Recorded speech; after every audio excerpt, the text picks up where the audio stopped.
E legge lo stop alle grandi navi in bacino. L'Aula della Camera ha dato il via libera definitivo all'omonimo decreto, approvato a Montecitorio con 363 favorevoli, 15 contrari e 4 astenuti. Parziale la soddisfazione da parte di Cafarsetti, dovuta al rammarico per una scelta arrivata con grande ritardo. Perché dopo 6 anni si è arrivati a decidere quello che il Comune aveva indicato appunto 6 anni fa, e quindi l'opzione Porto Marghera come soluzione per ormeggiare le grandi navi, facendole entrare per la rotta che oggi fanno le navi merci.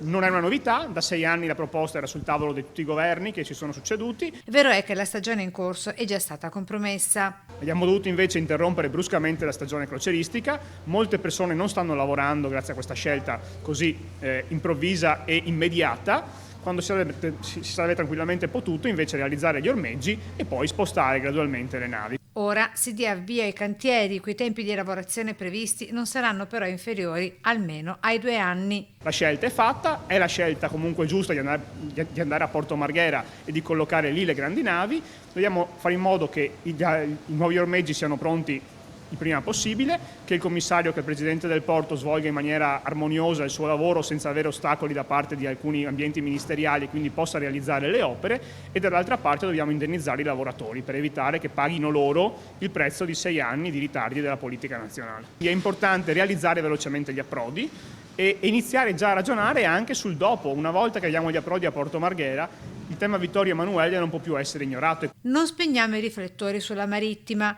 solo ipotesi, infine, dettami del professor Dal Paus in merito al rischio che i lavori alle banchine infliggerebbero alle barriere del Mose, spiega Venturini. Ma in realtà non c'è alcun tipo di rischio, perché le opere sono svolte a Porto Marghera e quindi in banchine industriali, dove già oggi transitano le grandissime navi che portano i container.